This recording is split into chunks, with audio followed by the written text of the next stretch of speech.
तो हम लोग डिस्कस करने जा रहे हैं यंग डबल स्लिट एक्सपेरिमेंट का क्वेश्चन है। एक बार आप क्वेश्चन रीड करिए। कह रहा है कि अ double slit with the variable separation D, ये जो 20 की दूरी है ये सेपरेशन वेरिएबल है। और डबल स्लिट्स कौन सा है? तो ये डबल स्लिट्स है। ये जो दिख रहा है ना, रेक्ट स्क्वायर दिख रहा है, स्क्वायर, ये स्क्वायर दिख रहा है, ये स्लिट्स है।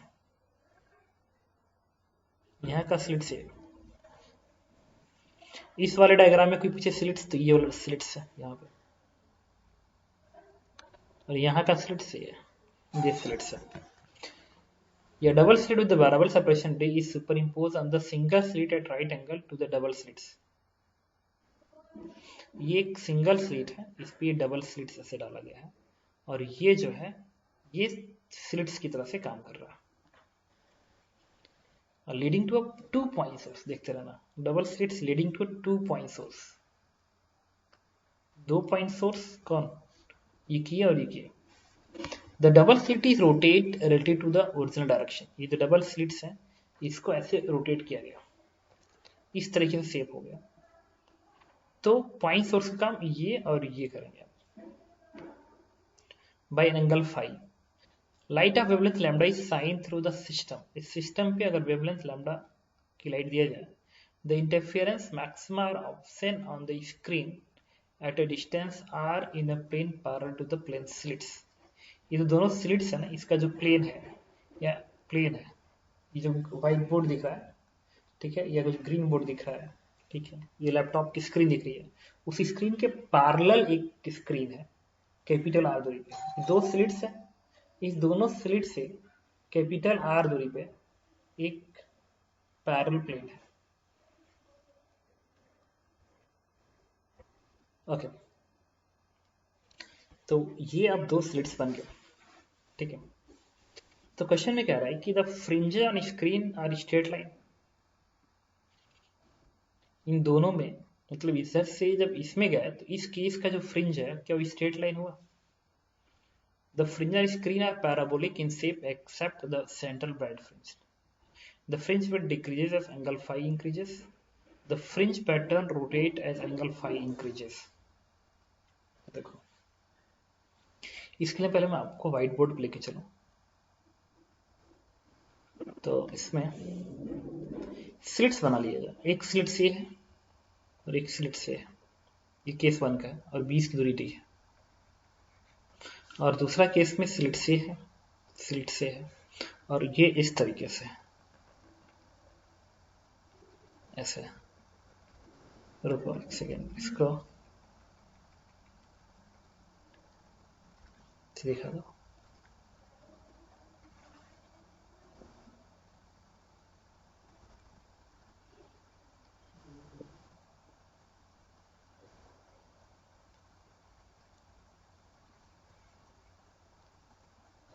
इस तरीके से। अब देखो क्वेश्चन में ये जो दूरी है ना, perpendicular distance, this perpendicular distance is T, और हमें इस डिस्टेंस से मतलब है। देखो, this distance is T, not it, ये डिस्टेंस डी के बराबर है। और इस दो स्लिट की 20 की दूरी ये कहलाएगी, और यहाँ पे दो स्लिट की 20 की दूरी तो डी ही हो जाएगी। जो फर्स्ट डायग्राम है यहाँ पे दो स्लिट की 20 की दूरी डी है, एंड सेकेंड डायग्राम में ये निकालना पड़ेगा दूरी। Let this is D1। ये एंगल उन्होंने फाई दे रखा, अगर ये एंगल फाई है और ये दूरी डी है, ये एंगल क्या आएगा? 90 माइनस फाई, ये पूरा 90, तो 90 माइनस फाई, और ये 90 है तो एंगल क्या बनेगा? फाई। तो इस ट्रायंगल में तुम निकाल सकते हो D1 is equal to D sec phi. भाई ये डी है, ये एंगल फाई है, ये हाइपोटेनस है, हाइपोटेनस ज्यादा होता है ना तो सेक में कन्वर्ट हो जाएगा, सेक फाई।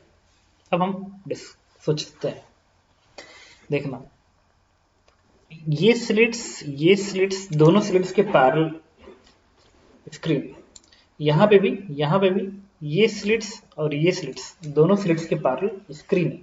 बस फर्क क्या है? फर्क है कि इस डी और इस डी में फर्क है कि ये जो D1 है ना इस D से ज्यादा है, मतलब दोनों स्लिट की बीच की दूरी इंक्रीज कर रही है, मतलब दोनों स्लिट की बीच की दूरी ऐसे इंक्रीज कर रही है। मतलब तुम एक्सपेरिमेंट क्या कर रहे हो, तुम एक्सपेरिमेंट ऐसे कर रहे हो कि दो स्लिट्स ऐसे हैं, ये मेरा दोनों ये वाला पॉइंट और ये वाला पॉइंट स्लिट्स है, मेरे फिंगर की ये वाला और ये वाला स्लिट्स है, ऐसे स्लिट्स है, और ये मेरा हाथ स्क्रीन है कैपिटल आर पे। अब ये स्लिट्स हैं, पॉइंट सोर्सेज हैं, ये और ये पॉइंट सोर्सेज हैं, तो इस स्क्रीन पे फ्रिंज पैटर्न बन रहा है। अब तुम जब इसको ऐसे शिफ्ट करोगे ना, दूर बढ़ाओगे, तो कह रहा है कि इस फ्रिंज पैटर्न पे क्या असर पड़ेगा। एनालिसिस करिए तो बताता हूँ। अच्छा, तुम वाईडीएससी में कैसे पढ़ते हो? वाईडीएससी में स्लिट्स को ऐसे दिखाते हो, और स्क्रीन ये होता है, और ये दूरी कैपिटल डी होती है, ये दूरी स्मॉल डी होती है। तो क्या यहाँ का स्क्रीन इस स्लिट्स के प्लेन के पैरेलल ही है क्या? ये भी तो पैरेलल है, देखो दो स्लिट्स ऐसे हैं, S1 S2, इसका प्लेन ये, और इस प्लेन के पैरेलल यहाँ पे एक स्क्रीन, यहाँ पे एक स्क्रीन, जैसे, और इसी के इसके बीच में जो कैपिटल डी है, इस क्वेश्चन में वो आर है। देखो ये कैसे है, ये ऐसे है ना, ये ऐसे, तो ये जो लाइन है ये इसके पैरेलल है, इन्होंने क्या किया, ऐसे कर दिया, हॉरिजॉन्टल कर दिया, बात एक ही है।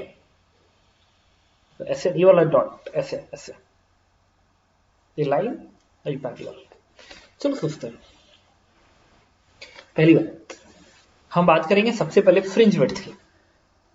अच्छा, ये और ये डायग्राम चाहिए, अलग अलग नहीं। तुम समझ रहे हो क्यों कह रहा हूं? इस डायग्राम में भी स्क्रीन का प्लेन, स्लिट्स का प्लेन और स्क्रीन का प्लेन पैरेलल है। इस डायग्राम में स्लिट्स का प्लेन और स्क्रीन का प्लेन पैरेलल है, यहाँ भी स्लिट्स का प्लेन जो व्हाइट बोर्ड है और मेरा स्क्रीन हाथ पैरेलल है, यहाँ भी स्लिट्स का प्लेन और मेरा हाथ पैरेलल है। फ्रिंज विड्थ जो आएगा, फॉर्मूला होता है D lambda upon small D. तो डी कैपिटल आर है, ये दोनों स्लिट्स और स्क्रीन के बीच की दूरी कैपिटल, दोनों स्लिट्स और स्क्रीन के बीच की दूरी कैपिटल आर है, that is capital D, wavelength lambda. Fringe width पे क्या असर पड़ेगा? एक्चुअल में D1, ये D है और ये D1 है, तो D1 ज्यादा हो गया ना D से, इसका मतलब D इंक्रीज कर रहा है, जिसमें फ्रिंज विड्थ डिक्रीज करेगा। यानी दोनों स्लिट की बीच दूरी अगर बढ़ाओगे, दोनों स्लिट की बीच दूरी अगर बढ़ाओगे, तो इस स्क्रीन पे जो फ्रिंज विड्थ बना होगा ना, वो फ्रिंज विड्थ इंक्रीज करेगा, फ्रिंज विड्थ सॉरी डिक्रीज करेगा, क्योंकि D इंक्रीज कर रहा है तो फ्रिंज विड्थ डिक्रीज करेगा। ओके, इसमें एक पार्ट है, the C part, the fringe width decreases as angle phi increases. Of course सही कह रहा है, जब फाई को बढ़ाओगे तो क्या करो, ये जो फ्रिंज विड्थ है ना, समझ गए होगे, तो ये जो फ्रिंज विड्थ D1 लिखोगे ना, इसके लिए क्या लिखोगे, डी लैम्डा अपॉन D1, और D1 जब ईयर प्लेस कर दो, रखोगे तो ये बन जाएगा D sec phi, that means cos phi. अब क्वेश्चन में कह रहा है जब फाई इंक्रीज करोगे तो फ्रिंज विड्थ डिक्रीज करेगा, ऑफ कोर्स जब फाई इंक्रीज करोगे तो cos फाई डिक्रीज करेगा, तो फ्रिंज विड्थ डिक्रीज करेगा। ओके, इस तरीके से हम ऑप्शन देंगे, C part is correct option. अब अगली पैटर्न की बात करेंगे, फ्रिंज पैटर्न कैसा है। अब इसको स्टडी करने के लिए मैं आपको समझाना चाहता हूँ। देखिए, अच्छा ये स्लिट्स है और एक ये स्लिट्स है, ये भी स्लिट्स और ये भी स्लिट्स है। सेंटर ब्राइट फ्रिंज क्या होता है? सेंटर ब्राइट फ्रिंज ऐसे फ्रिंज का लोकस होता है जिसके ऊपर लाई करने वाला हर पॉइंट का डेल्टा x 0 हो। एक ऐसे पॉइंट का लोकस जिसका पाथ डिफरेंस 0 है दोनों स्लिट से, दोनों पॉइंट सोर्स से। तो यहां से और यहां से दो पाथ ड्रा करो जिसका पाथ डिफरेंस 0 है। तुम कल्पना करके देखो, वो कुछ और नहीं, इस पे लाई करने वाला एक स्ट्रेट लाइन होगा जो कि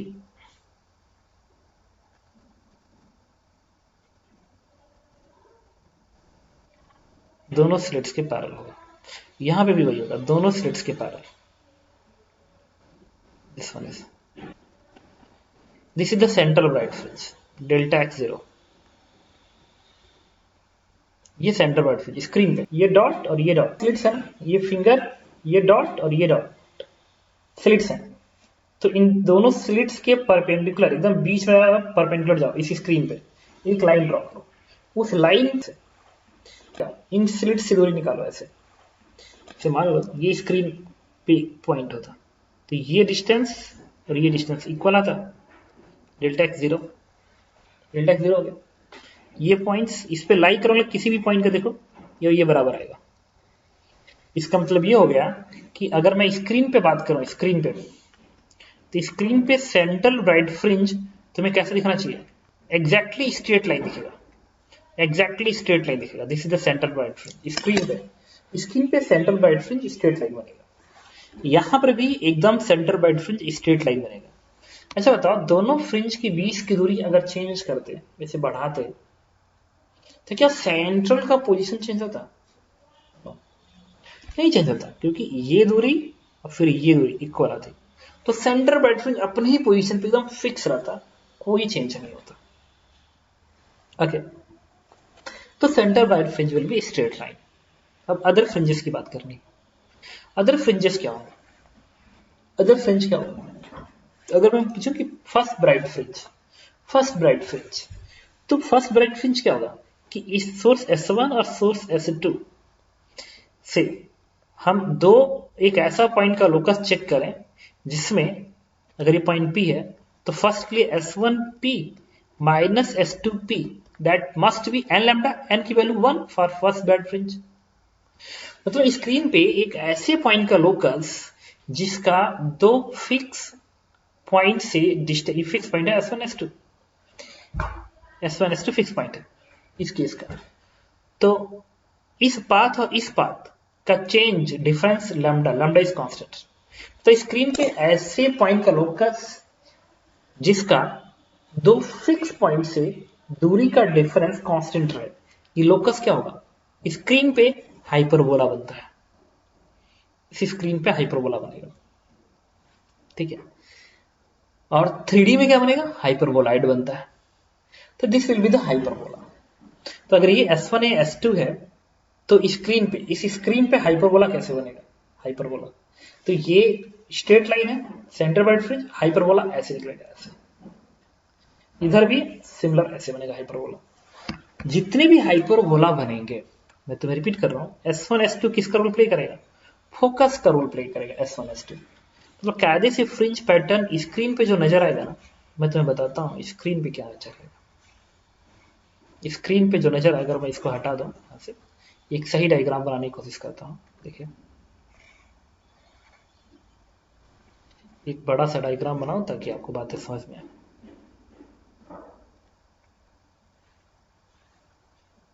ये स्लिट S1 है, this one is S2। Screen पे पहला centre bright fringe exactly straight line बनेगा, एग्जाम बाइसेक्टर पे जाएगा स्क्रीन पे, this is the centre bright fringe, centre. बाकी जो होंगे वो एग्जैक्टली हाइपरबोला बनाएंगे, और वो हाइपरबोला ऐसे बनेगा, ऐसे। ये हाइपरबोला ऐसे बनेगा, ये हाइपरबोला ऐसे बनेगा। जितने भी हाइपरबोला बनेंगे, ध्यान रखना इस S1 और इस S2 के बीच में ही रहेंगे, क्योंकि ये दोनों ही point according to ellipse concept focus का रोल प्ले करेंगे। तो ये S1 S2 behave as a focus, और जितने फ्रिंजेस बनेंगी, फ्रिंजेस सब इसी दोनों फोकस के बीच से पास करेंगे। और ये जो होगा n बराबर 0 करस्पॉन्डिंग होगा, ये बराबर होगा n बराबर 1, n बराबर 2, और ये करस्पॉन्डिंग कुछ और नहीं, ये भी n बराबर 1 ही है, ये n बराबर 2 है। तो सारे फ्रिंजेस पैटर्न क्या बनेंगे? हाइपरबोला बनेंगे, एक्सेप्ट कौन? Centre bright fringe. अच्छा, दोनों के बीच की दूरी बढ़ाने से क्या असर पड़ रहा है जानते हो? फ्रिंज विड्थ डिक्रीज कर रहा था, फ्रिंज विड्थ डिक्रीज कर रहा है। फ्रिंज विड्थ डिक्रीज करने का मतलब ये हो गया ना कि N1 और N2 की बीच दूरी घट रही है। जब इन दूरी को देखो, fringe width W, fringe width ये है ना, नहीं फ्रिंज विड्थ ये है, और डिस्टेंस D1 ये था, बीच की दूरी ये। जब इंक्रीज कर रहे हो, इस पूरी दूरी को बढ़ा रहे हो, तो फ्रिंज विड्थ घट रहा है। फ्रिंज विड्थ क्या होता है? दो कंजुगेटिव ब्राइट फ्रिंज के बीच की दूरी। ओके, तो क्या होगा कि ये जो फ्रिंज है ना, ये जो बीच की दूरी है ना, this is fringe width W, ये डिक्रीज करेगा। जब इन दोनों की बीच दूरी इंक्रीज करेगी, तो फ्रिंजेस पास में आएंगे, ऐसे पास में आएंगे, ठीक है। तो ये बीच दूरी डिक्रीज कर रही होगी, क्वेश्चन फिलहाल यही बता रहा। तो इसमें जो ऑप्शंस होंगे वो क्या होगा? The fringe width decreases as angle phi increases. Yes, fringe on screen are hyperbola in shape except center bed fringe, एकदम सही कह रहा है। ये पार्ट गलत है क्योंकि कुछ हाइपरबोला बन रहा है। D part, fringe pattern rotate angle phi increases, एकदम गलत कह रहा है। फ्रिंज पैटर्न रोटेट नहीं करेगा, ठीक है। क्योंकि नहीं करेगा इसलिए क्योंकि जो स्लिट्स हैं, स्लिट्स रोटेट नहीं कर रही है। S1 S2 अभी भी हॉरिजॉन्टल है, ऐसे ऐसे मूव कर रहा है। तो फ्रिंज, सेंटर बाइट फ्रिंज अपनी पोजीशन पे फिक्स रहेगा, ठीक है। दूसरा, ये N1 बाद में क्या होगा? बाद में जब 20 की दूरी बढ़ाओगे ना, इसकी 20 की बढ़ाओगे तो ये N1 N बराबर 1 ऐसे भागेगा, ये भी इसकी तरफ भागेगा और दोनों की बीच दूरी घटेगी। ये भी इधर आएगा, ये भी दूरी घटेगी, और ये भी इधर आएगा और ये ज्यादा दूरी घटेगी। तो कुल मिला के फ्रिंज विड्थ घटेंगे आपस में। बस तरह क्या बोल रहा हूँ, देखो ये N1 जितना दूरी तय करेगा इधर, N2 जितना दूरी इधर तय करेगा, दोनों इक्वल दूरी नहीं तय करेंगे। अगर दोनों इक्वल दूरी तय करें तो क्या W घटता ना? मतलब ये इधर जाएगा, ये इधर इसलिए जाएगा क्योंकि ये भी तो दूरी घटना चाहिए, ये भी तो दूरी घटना चाहिए, ये भी तो फ्रिंज विड्थ की दूरी है, ये भी तो घटना चाहिए। तो ये भी इधर जाएगा, ये भी इधर जाएगा और ये भी इधर जाएगा, लेकिन ये थोड़ा सा ज्यादा जाएगा और ये थोड़ा सा इधर कम जाएगा, जिससे ये भी दूरी घटेगी। समझ रहा? तो मैं क्या बताने की कोशिश कर रहा था, आपको भी बताने की कोशिश कर रहा हूँ कि फ्रिंज विड्थ डिक्रीज करेगा, फ्रिंज पैटर्न में चेंज नहीं आएगा, फ्रिंज पैटर्न एकदम ऐसे ही दिखेगा और ऐसे ऐसे फ्रिंज पैटर्न का मूवमेंट ऐसे होगा, ऐसे रोटेट नहीं करेगा। रोटेट कब करते जानते हो? जब S1 S2 को मिलाने वाली लाइन, जो स्लिट्स हैं, वो रोटेट कर जाते हैं ऐसे। जब ऐसे रोटेट करते हैं, जितना एंगल रोटेट करते हैं स्लिट्स, एग्जैक्टली उतना ही एंगल पूरा पूरा फ्रिंज पैटर्न भी सिमेट्री से रोटेट कर जाता है। ओके, तो अब समझ चुके हैं आंसर क्या है। पहला, फ्रिंज विड्थ डिक्रीज करेगा। दूसरा, सेंट्रल स्ट्रेट लाइन होगा, अदर हाइपरबोलाज होंगे। फ्रिंज पैटर्न रोटेट नहीं करेगा। Thank you.